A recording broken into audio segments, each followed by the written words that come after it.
Hey, I'm Cali Lewis. You're watching Geek Brief TV. This is Brief 434.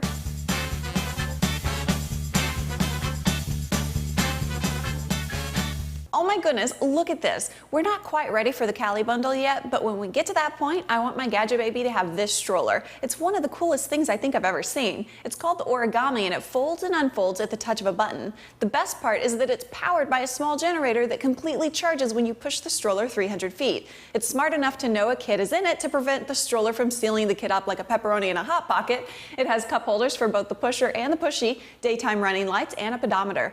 Origamis will be available early 2009. Last week when we covered the new Canon 5D Mark II, I was reasonably excited. It turns out my enthusiasm for what the camera can do fell short. Pulitzer Prize-winning photographer Vincent Laforet was visiting Canon HQ as part of his participation in a program where professional photographers work to provide feedback to Canon to help them improve their cameras. It just so happened Canon USA had just received prototypes of the new 5D Mark II.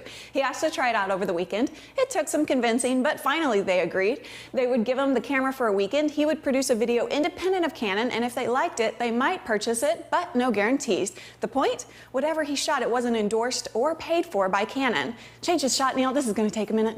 Vincent calls the camera a game changer. He says the 5D MK2 camera produces the best stills in low light that I've ever seen. He goes on to say, what you can see with your eye in the worst light, such as sodium vapor streetlights at 3 a.m. in Brooklyn, this camera can capture it with ease. Another quote, a top commercial film editor who regularly edits red camera footage and has seen the raw footage from the 5D MK2 says the 5D MK2 is far superior to the red camera in terms of low light performance. So here's what he did with it. Vincent says he's never shot a film of any kind before in his life. He gave himself a $5,000 budget, including a $2,000 one-hour helicopter flight over New York City. He used 2 models, 3 assistants, a co-director, an editor, and a makeup artist. He also had an arsenal of about $25,000 in lenses. He shot a short film called Reverie with it and posted screen grabs on his blog. We've asked for permission to display the images, but we haven't gotten it yet. The images are stunning, and he says they aren't retouched or filtered in any way. You can see them on his blog at blog.vincentlaforet.com. If you're into film or photography, even just a little bit,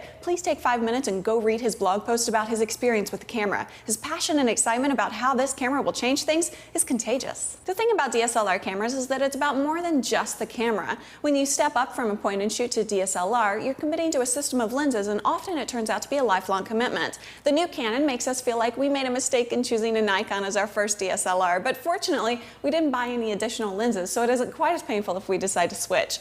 Pentax announced the KM for DSLR newbies. It's a 10.2 megapixel camera with controls not unlike what you're used to on a point and shoot. It ships with an 18 to 55 millimeter kit lens and uses disposable AA batteries rather than rechargeable lithium ions. It has image stabilization, automatic dust removal, and 16 scene presets, as well as manual settings for when you're ready to experiment. ISO ranges from 100 to 3200. That's it for today. Photokina is happening in Germany, so we should have a week packed with photography news. It's all brought to you by GoDaddy.com. My promo codes GB1, GB2, and GB3 save you money at checkout. Thanks for watching, and don't forget to stop by Vincent Laforet's blog. I'm Cali Lewis.